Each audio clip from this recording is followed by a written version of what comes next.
మనము ఏ కులంలో పుట్టాలి, ఏ ప్రాంతంలో పుట్టాలి, ఏ వర్గంలో పుట్టాలి అనేది మన చేతిలో ఉండదు.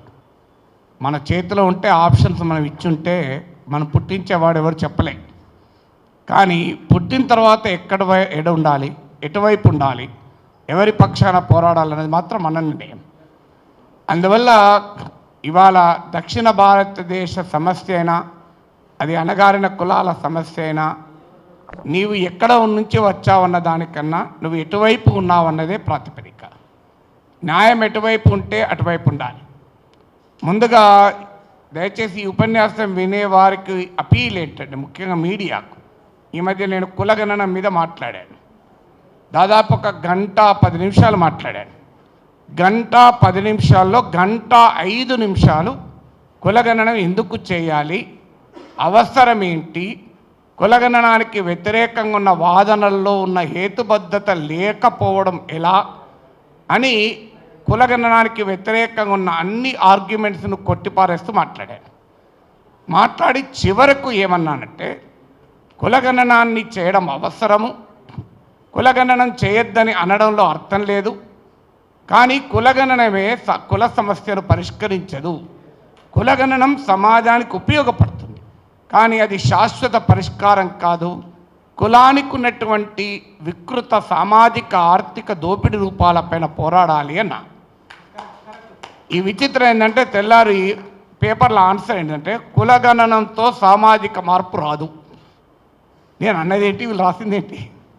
నేను 1 గంట 5 నిమిషాలు కులగణనానికి అనుకూలంగా మాట్లాడితే చివరి 2 నిమిషాలకు కూడా అనుకూలంగానే మాట్లాడుతూ ఇది ఒక్కటే పరిష్కారం కాదు అన్నాడు. బహుశా అక్కడికి వచ్చిన అతనికి ఆ ఒపీనియన్ ఉండొచ్చు, కులగణనం వద్దని. అది పట్టుకొని దాన్ని హెడ్లైన్ చేసి పడేశారు. అందువల్ల దీన్ని కూడా ఇంకెలాగైనా రాయొచ్చేమో మీడియా, ఏం చెప్పలేము. ఇప్పుడు ఆధునిక కాలంలో థంబ్నెయిల్ ఎట్టుపోతాయో తెలియదు. భారతదేశం నుంచి సౌత్ ఇండియా విడిపోవాలి, ప్రొఫెసర్ నాగేశ్వర్ పిలుపు అని ఎవడనోడు పెట్టచ్చు. పెడితే వెంటనే అది రాజద్రోహం కేసే, లోపలే హెచ్చు. అందువల్ల ఈ రకమైనవి చాలామంది చాలా ప్రయత్నాలు జరుగుతాయి. అందువల్లే పూర్తి మాట వినాలి. ఇక ఈ ఐడియా, సౌత్ ఇండియా అనే ఐడియా, భారతదేశం అనేది అమలేందు గుహ అనే యొక్క అర్థశాస్త్రవేత్త మాట్లాడాడు. India is a nation with multiple nationalities అని. భారతదేశంలో అనేక రకాల జాతీయ అస్తిత్వాలతో కూడుకున్న జాతీయత ఇది.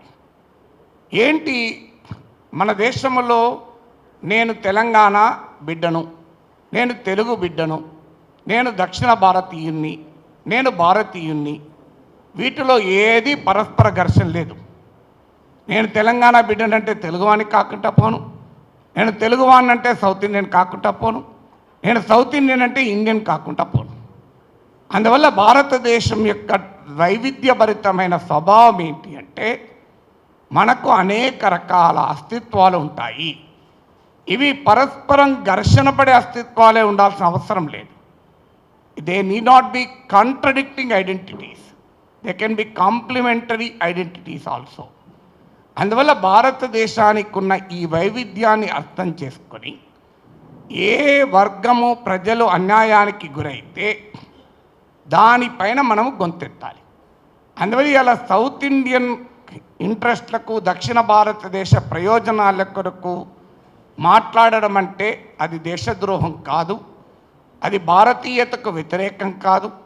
ఎందుకంటే ఇమీడియట్గా మనం అనేది ఇది యాంటీ ఇండియన్, ఇది చైనా పాకిస్తాన్ భాష, యాంటీ హిందూ, ఇది అర్బన్ నక్సల్, ఇలా రకరకాల పేర్లతో పిలిచే ప్రమాదం ఉంటుంది. నీవు దేశద్రోహి, సౌత్ ఇండియాను వేరు చేయదలుచుకుంటున్నామని నేను సగర్వంగా భారతీయుని చెప్పుకుంటాను. కానీ భారతీయత అనే నా భావన, అందరూ భారతీయ బిడ్డలు కూడా సమానంగా ఉండాలనే భావనతో లింక్ అయి ఉంది.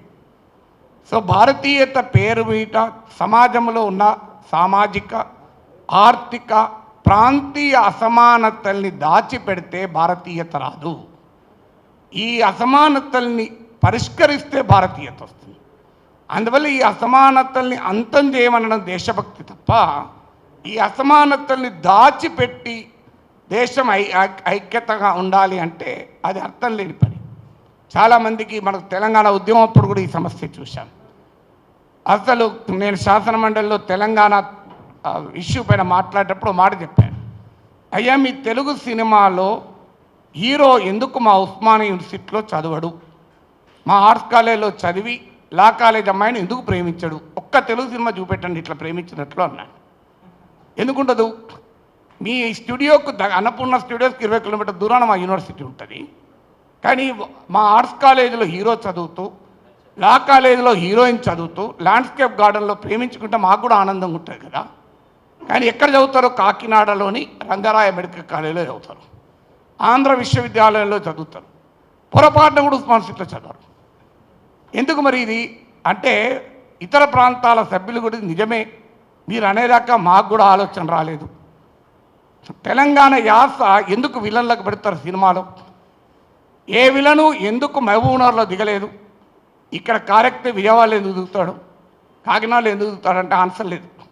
ఎందుకు ఈ మాట చెప్తున్నానంటే, అనేక సందర్భాల్లో ఒక democratic aspirations of subaltern identities, అంటే సమాజంలో నిర్లక్ష్యానికి గురవుతున్న అస్తిత్వాల ప్రజాస్వామిక ఆకాంక్షల్ని కాస్త ఇది వేర్పాటువాదంగానో లేదా ఇది దేశ వ్యతిరేక ఆలోచనగానో చాలామంది చూపుతుంటారు. అది ఎప్పుడూ నిజం కాదు. ఇవాళ సౌత్ ఇండియాకు ఎందుకు ఛాలెంజ్ ఏర్పడుతుంది? మీకు దీనికి మనకిచ్చిన టాపిక్ కూడా సెన్సస్ డీలిమిటేషన్, సౌత్ ఇండియాకు వస్తున్న ప్రమాదం ఏంటి? సెన్సస్ వల్ల 2 ప్రమాదాలు వస్తున్నాయి. అంటే సెన్సస్ వల్ల కాదు, సెన్సస్ డేటాను ఉపయోగించుకునే తీరు వల్ల వస్తుంది. ఏంటి? మన దేశంలో 1970స్లో కుటుంబ నియంత్రణ కార్యక్రమాల్ని అగ్రెసివ్గా ప్రారంభించడం మొదలుపెట్టారు. పెట్టిన తర్వాత సౌత్ ఇండియాలోమో సమర్థవంతంగా దాన్ని అమలు చేశారు, నార్త్ ఇండియాలో అమలు చేయలేదు. ఇవాళ 1950లో టోటల్ ఫర్టిలిటీ రేట్, ఒక సగటున ఒక మహిళకు 5 పిల్లలు ఉండే భారతదేశంలో. ఇప్పుడు అది కాస్త 2.3కి పడిపోయింది. దేశ జనాభాలో రిప్లేస్మెంట్ లెవెల్ అంటారు. రిప్లేస్మెంట్ లెవెల్ అంటే జనాభా స్థిరంగా ఉండడం, పుట్టేవారి సంఖ్య చనిపోయేవారి సంఖ్య సమానంగా ఉంటే జనాభా ఇక పెరగదు. దీన్ని రిప్లేస్మెంట్ లెవెల్ అంటారు. భారతదేశంలో టోటల్ ఫెర్టిలిటీ రేట్ టిఎఫ్ఆర్ అంటే సంతాన సాఫల్య రేట్, ఒక సగటుగా దంపతులకు ఎంతమంది పిల్లలు ఉంటారు, ఇది 2.1 ఉంటే భారతదేశంలో రిప్లేస్మెంట్ లెవెల్ అంటారు. చనిపోయేవారు పుట్టేవారు చనిపోయేవారు ఈక్వల్గా ఉంటారు. ఇవాళ భారతదేశంలో ఇది కాస్త 2.3గా ఉంది. కానీ సౌత్ ఇండియాలో ఇది 1.8కు పడిపోయింది. ఇది మనకు ఆంధ్రప్రదేశ్, మన రాష్ట్రాల్లో అయితే 1.8కు పడి, తెలంగాణ, సౌత్ ఇండియన్ స్టేట్స్లో అరౌండ్ 1.8కు పడిపోయింది. ఇది ఇంకా 2050 నాటికి 1.6కు, 2100 నాటికి 1.5కు పడిపోతుంది. కానీ ఇప్పటికీ బీహార్లో 3 ఉంది. ఒక్క ఉత్తరప్రదేశ్, బీహార్, జార్ఖండ్ ఈ 3 రాష్ట్రాల్లో మాత్రమే సగటు భారతదేశ జనాభా పెరుగుదల రేటు కన్నా ఎక్కువ ఉంది. బాగా తక్కువ ఉంది సౌత్ ఇండియన్ స్టేట్స్. మరి ఏమవుతుంది ఇలా ఉంటే? దీన్ని అర్థశాస్త్రంలో శ్రింకనామిక్స్ అంటారు. ఒక అర్థశాస్త్రవేత్త దీన్ని ఆసక్తికరమైన పేరు పెట్టాడు. శ్రింకనామిక్స్ అంటే ఏంటంటే, పాపులేషన్ శ్రింక్ అవుతున్న కొద్దీ ఎకనామిక్ ఛాలెంజ్ని ఎదుర్కొంటుంది. ఇప్పుడు మన సౌత్ ఇండియన్ స్టేట్స్లో ఉన్న ప్రాబ్లం ఏంటంటే, హయ్యెస్ట్ ప్రాబ్లం కేరళలో ఉంది, తర్వాత అన్ని రాష్ట్రాలు ఉంది. ఈ ప్రాబ్లం ఏంటి అంటే, జనాభా రిప్లేస్మెంట్ లెవెల్ 2.1 ఉంటే రిప్లేస్మెంట్ లెవెల్ కన్నా పడిపోయింది. అంటే అర్థం, చనిపోయేవారు ఎక్కుంటారు, పుట్టేవారు తక్కువ ఉంటారు. అప్పుడు ఏం జరుగుతుంది అంటే, డెమోగ్రఫీలో ఒక మార్పు వస్తుంది. వర్కింగ్ ఏజ్ పాపులేషన్ తగ్గిపోతుంది, ఓల్డ్ ఏజ్ పీపుల్ పెరిగిపోతారు. ఇప్పుడు మీకు దేశంలో, ప్రపంచంలో చూస్తే భారతదేశంలో సగటు ఏజ్ 29 ఇయర్స్ ఉండే సమయంలో అమెరికాలో, చైనాలో 37 ఇయర్స్ ఉంటుంది. అదే మీకు జపాన్లో 48 ఇయర్స్ ఉంటుంది. ఇవాళ జపాన్ పరిస్థితి ఏంటంటే వ్యవసాయం మానేశారు మనుషులు లేక. ఇల్లు ఖాళీగా ఉంటున్నాయి. మీకు ఆశ్చర్యమవుతుంది, జపాన్లో ఇల్లు ఖాళీగా ఉంటాయి, కొనేటోడు లేడు, అమ్మటోడు లేడు, ఉండేటోడే లేడు. టోక్యో మహానగరంతో సహా ఊర్లలోకి వెళ్తే చాలా మంచి స్పేషియస్ హౌజెస్ ఖాళీగా ఉంటాయి. మీలో ఎవరికైనా అనిపించచ్చు ఇది మంచిగా ఉంది కదా సార్, పోయి కొనుక్కుంటే అయిపోతుందని. కానీ ప్రాబ్లం ఏంటంటే జపాన్లో వేరే వాళ్ళకు సిటిజన్షిప్ ఇయ్యరు. అది అమెరికానో సిటిజన్ అయితే ఇప్పటికి మన వాళ్ళు నిండిపోయేవాళ్ళు. బయట నుంచి ఇమ్మిగ్రేషన్ ఒప్పుకోరు. జపాన్లో జనాభా తగ్గిపోతుంది. వాళ్ళ పరిస్థితి ఏంటంటే వాళ్ళ ఫ్యాక్టరీలో కార్మికులు లేరు, రోబోట్స్ పనిచేస్తున్నాయి. సౌత్ ఇండియాలో కూడా ఈ ఛాలెంజ్ ఏంటంటే ఓల్డ్ ఏజ్ పీపుల్ పెరుగుతారు, వర్కింగ్ ఏజ్ పీపుల్ తగ్గుతారు. ఇది పెద్ద ఎకనామిక్ ఛాలెంజ్గా మారుతుంది. ఎందుకంటే సంపాదించే వారి సంఖ్య తగ్గుతుంది, ఆధారపడే వారి సంఖ్య పెరుగుతుంది. దాంతో హెల్త్ మీద భారం పెరుగుతుంది, సోషల్ సెక్యూరిటీ పైన భారం పెరుగుతుంది, ఎకనామిక్ ప్రొడక్టివిటీ తగ్గుతుంది. ఇది సౌత్ ఇండియాకున్న ఒక ఛాలెంజ్. ఈ ఛాలెంజ్ను పరిష్కరించాల్సిన కేంద్ర ప్రభుత్వ విధానాలు ఈ ఛాలెంజ్ను పెంచేవిగా ఉన్నాయి. ఎలా పెంచేవిగా ఉన్నాయంటే రెండు రకాలుగా పెంచేవి ఉన్నాయి. ఒకటి ఎకనామిక్, రెండవది పొలిటికల్. ఎకనామిక్ ఏంటి అంటే మనకు ఫైనాన్స్ కమిషన్ కేంద్రం నుంచి రాష్ట్రాలకు నిధుల్ని కేటాయిస్తుంది. కేటాయించేటప్పుడు రకరకాల క్రైటీరియా ఉంటుంది. పాపులేషను, ఇన్కమ్ డిస్టెన్స్ అని, అంటే ఆదాయం ఎంత వస్తుంది, ఇలా రకరకాల ఫ్యాక్టర్స్ ఉంటాయి. ఇందులో పాపులేషన్ ఒక ముఖ్యమైన ఫ్యాక్టర్. ఈ జనాభా బాగా నియంత్రణ మొదలైన 70sలో సౌత్ ఇండియన్ స్టేట్స్ ఒక ఆర్గ్యుమెంట్ రైజ్ చేశారు. మిమ్మల్ని మీరు జనాభా తగ్గించమంటున్నారు, మేము జనాభా నియంత్రిస్తే మేము నష్టపోతాం కదా అనే ప్రశ్న వచ్చినప్పుడు కేంద్రం హామీ ఇచ్చింది ఏంటంటే 1971 సెన్సస్ను ఫ్రీజ్ చేస్తాం. అంటే ఏంటంటే కేంద్ర ప్రభుత్వ నిధులు రావాలన్నా, లోక్సభ సీట్ల సెగ్మెంట్ డిసైడ్ కావాలన్నా ఫైనల్గా 1971 సెన్సస్నే క్రైటీరియాగా తీసుకుంటాం. ఇది తీసుకున్నటువంటి నిర్ణయం. ఈ నిర్ణయం మీకు దాదాపు 2026 వరకు లోక్సభ సీట్ల సంఖ్య పెరగదు. పాపులేషన్లో ఏం తేడా వచ్చినా పెరగదు. అలాగే కేంద్ర నిధుల కొరకు కూడా 1971 సెన్సస్నే ప్రాతిపదికగా తీసుకుంటూ వచ్చారు. ఇప్పుడు 2018 తర్వాత 15th ఫైనాన్స్ కమిషన్ ఏం చేసిందంటే టోటల్గా 2011 సెన్సస్ తీసుకోవడం మొదలుపెట్టింది. దీనివల్ల జనాభా నియంత్రించిన సౌత్ ఇండియన్ స్టేట్స్ నష్టపోతున్నాయి, జనాభా నియంత్రించని నార్త్ ఇండియన్ స్టేట్స్ లాభపడుతున్నాయి.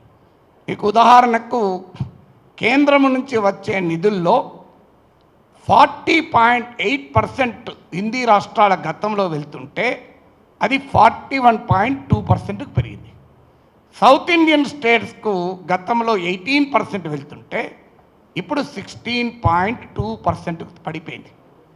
ఇలా ఇంకా పడిపోతే సౌత్ ఇండియా సీరియస్గా ఎకనామిక్గా లాస్ అవుతాం. మీకు 5 south Indian states Kerala, Tamil Nadu, Telangana, Andhra Pradesh, Karnataka కలిపితే ఫైనాన్స్ కమిషన్ ద్వారా 28,152 crores 28,152 కోట్లు వస్తే ఒక్క ఉత్తరప్రదేశ్కు 31,962 కోట్లు వచ్చాయి. 31,962 crores. అంటే ఆల్ సౌత్ ఇండియన్ స్టేట్స్కు కేంద్రం నుంచి వచ్చిన దానికన్నా ఒక్క ఉత్తరప్రదేశ్ రాష్ట్రానికి ఎక్కువ వచ్చాయి. మరి దేశ ఖజానాకు సమకూర్చేది ఎవరు? మళ్ళీ మనలాంటి south Indian states. Of course Haryana, Punjab, Gujarat, Maharashtra కూడా కంట్రిబ్యూట్ చేస్తాయి. కానీ మన సౌత్ ఇండియన్ స్టేట్స్కు ఇతర కల్చరల్, లింగ్విస్టిక్ ప్రాబ్లమ్స్ కూడా ఉన్నాయి, అది కూడా చెప్తాను. సో అందువల్ల మొదటిగా ఈ సెన్సస్ వల్ల జరగబోయే సెన్సస్ వల్ల ప్రమాదం కాదు, సెన్సస్ డేటాను తీసుకోవడం వల్ల వస్తున్న ప్రమాదం ఏంటి అంటే సౌత్ ఇండియన్ స్టేట్స్ వాటా కేంద్ర నిధుల్లో ఇయర్ ఘోరంగా పడిపోతున్నాయి. కానీ ఖర్చులేమో పెరుగుతాయి. ఎందుకు నేను ఇంతకుముందు చెప్పాను, ఓల్డ్ ఏజ్ పాపులేషన్ పెరుగుతుంది, పనిచేసే వయసు తగ్గుతుంది అని. అందువల్ల ఇవాళ మనం డిమాండ్ చేయాల్సింది సౌత్ ఇండియాకు న్యాయం జరగాలి అంటే 1971 సెన్సస్నే ఫైనల్గా తీసుకోవాలి, ఇంకా ఇప్పటి వరకు తీసుకుంటున్నారు అదే ఎక్స్టెంట్ కావాలి. పాపులేషన్ నియంత్రించడం ఒక జాతీయ లక్ష్యమైతే ఆ లక్ష్యాన్ని సాధించిన వారిని పనిష్ చేస్తారా? ఇది మొదటి సమస్య. రెండవ సమస్య ఏంటంటే 2026 తర్వాత రాబోతుంది. 2026లో డీలిమిటేషన్ మొదలు పెడతారు. వాజ్పేయి ప్రభుత్వ హయాంలో మరో 25 ఏళ్లకు దీన్ని ఎక్స్టెండ్ చేశారు 2001లో. ఈ అంటే లోక్సభ సీట్లను తగ్గించకూడదని. ఇప్పుడు మళ్ళీ 1971 సెన్సస్ ఆధారంగా కాకుండా 2011 సెన్సస్ ఆధారంగా లోక్సభ సీట్లు నిర్ణయించబడతాయి. ఇప్పుడే మీరు గమనించండి, ఆల్ సౌత్ ఇండియన్ స్టేట్స్ కలిపితే 130 సీట్స్ ఉన్నాయి. 129, 130 సీట్స్. మీరు కేరళ 20, తమిళనాడు 39, కర్ణాటక 28, ఆంధ్రప్రదేశ్ 25, తెలంగాణ 17. కానీ ఒక్క యూపీ బీహార్లోనే 120 సీట్స్ ఉన్నాయి. ఉత్తరప్రదేశ్లో 80, బీహార్లో 40. ఇప్పుడు రాబోయే కాలంలో ఏం జరుగుతుంది అంటే ఈ 120 ఏమో 104కు పడిపోతుంది, ఈ 130. కానీ మీకు ఒక్క ఉత్తరప్రదేశ్లోనే 56 సీట్లు పెరుగుతాయి, 46 సీట్లు పెరుగుతాయి. అంటే ఈ సమస్యను తప్పుకోవడానికి కేంద్రం కొత్త ఆలోచన ఏం చేస్తుందంటే ఈ 543 ఉంటే ఒకరికి తగ్గి ఒకరికి పెరిగింది స్పష్టంగా కనబడుతుంది. అందుకొరకు ఒక కొత్త ఎత్తుగడ ఏమేస్తున్నారంటే మొత్తం సీట్లను పెంచబోతున్నారు. మొత్తం సీట్లను పెంచితే ఏమవుతుంది? యూపీకి 46 పెరుగుతుంది, మనకు 3, 2 పెరుగుతుంది. అప్పుడు మనము పెరిగినట్టు ఆనందపడతాం, కానీ యూపీకి పెరిగింది గుర్తుపెట్టాం. అల్టిమేట్గా ఏం జరుగుతుంది? దేశ పార్లమెంట్లో సౌత్ ఇండియన్ స్టేట్స్కి ఉండే పొలిటికల్ షేర్ కాస్త తగ్గిపోతుంది. ఇప్పుడే మనని ఎవడు పట్టించుకుంటాడు? ఢిల్లీలో పోతే ఇక మన పొలిటికల్ షేర్ కూడా పడిపోతే ఎవడన్నా పట్టించుకుంటాడా? ఇప్పుడే సౌత్ ఇండియా వాడు మీరు ఢిల్లీ రాజకీయాల్లో లేదా ఢిల్లీ కార్పొరేట్ ప్రపంచంలో మీరు వెళ్ళి గురుగాంలో పనిచేయండి, ఎలా నార్త్ డామినేషన్ ఉంటుందో మీకే అర్థమవుతుంది. హిందీ డామినేషన్ ఎలా ఉంటుందో అర్థమవుతుంది. ఇప్పటికే కేంద్ర హోంమంత్రి చెప్తాడు హిందీ మన ఆత్మ అని. నేనన్నా మరి హిందీ భారతీయ ఆత్మ అయితే మా తెలుగు ప్రేతాత్మ అవుతుందా అన్న? అది ఏంటి మరి తెలుగు ఏంటి? అయ్యా ఆత్మ భారతీయ ఆత్మ హిందీ కాదు. భారతీయ ఆత్మ అర్థం కావాలంటే జనగణమన చరిత్ర అర్థమవుతుంది. పంజాబ్, సింధు, మరాఠీ, గుజరాతీ, వింధ్య, హిమాచల, యమున, ఉత్కల, గంగా అని ఎందుకు చదువుతామా? ఒక భాష చెప్పినమాట. రాజ్యాంగం గుర్తించిన అన్ని భాషలు భారతీయ ఆత్మే. రాజ్యాంగ గుర్తింపు లేని ఆదివాసీ భాషలు కూడా భారతీయ ఆత్మే. ఎవరు చెప్పారు భారతీయ ఆత్మ ఓన్లీ రాజ్యాంగం గుర్తించిన కూడా కాదు? ఇలా ఆదిలాబాద్ అడవుల్లో ఆదివాసులు చాలా భాషలు మాట్లాడతారు. ఏంది అది భారతీయ ఆత్మ కాదా? వాళ్ళు మన గడ్డ మీద లేరా? ఆ మాట కడితే మనలో చాలామంది కన్నా ముందుండాలి వాళ్ళు. మరి వాళ్ళది ఆత్మ కాకుండా ఎవరిది ఆత్మ అవుతుంది? ఎందుకంటే ఈ ఆధిపత్య భావన, భాషాపరమైన ఆధిపత్య భావన, ప్రాంతపరమైన ఆధిపత్య భావన, కులపరమైన ఆధిపత్య భావన, ఈ అన్ని ఆధిపత్యాలు అల్టిమేట్గా ప్రజలకు నష్టం కలిగిస్తాయి, ప్రజల ఐక్యతను దెబ్బతీస్తాయి. అందువల్ల ఇలా మనం అంటున్నాం, మీరు సౌత్ ఇండియాను ఎకనామిక్గా నష్టం చేసి, పొలిటికల్గా నష్టం చేసి, మన లింగ్విస్టిక్గా, కల్చరల్గా కూడా ఆధిపత్యం చెలాయిస్తా అంటే అంగీకరిస్తామా అని. ఇప్పుడు మీరు గమనించండి, లింగ్విస్టిక్ ఆధిపత్యం కనబడుతుంది. మీరు ఇప్పటికీ ఇద్దరు తెలుగు వాళ్ళు కలిస్తే హిందీలో మాట్లాడుకుంటారు, కానీ ఇద్దరు హిందీ వాళ్ళు కలిస్తే పొరపాటున కూడా తెలుగు వచ్చినా మాట్లాడుకోరు. మీరు చూడండి ఇప్పటికీ. ఎందుకంటే నేను 8 ఏళ్ళు నార్త్ ఇండియన్ కమిటీలో ఉన్నా. ఆఖరికి గణేష్ పూజకు పాటలు కూడా హిందీలో పాడేవాళ్ళు, తెలుగులో పాడేవారు కాదు. వాళ్ళందరూ తెలుగు రాదా అంటే బ్రహ్మాండంగా తెలుగు, వ్యాపారం చేసుకుంటారు, కస్టమర్లతో తెలుగే మాట్లాడతారు. కానీ ఇద్దరు కలిసి మాట్లాడారు. నేను తప్పు పడతలేను, మీ భాష మీద మీకు ప్రేమ ఉండాలి, మీ సంస్కృతి పైన ప్రేమ ఉండాలి. కానీ మీరు ఈ గడ్డపైకి వచ్చి, ఈ గడ్డ నీరు తాగుతూ, ఈ గడ్డ గాలి పీలుస్తూ, ఈ గడ్డ వనరులను ఉపయోగించుకుంటూ మీరు ఈ భాష నేర్చుకోనట్టెట్లా? మనం త్రిభాష సూత్రం అని చెప్పి మనం అందరం హిందీ నేర్చుకున్నాం. కానీ ఉత్తరప్రదేశ్ వాడు ఎందుకు తెలుగో, తమిళమో, మలయాళమో, కన్నడ ఎందుకు నేర్చుకోడు?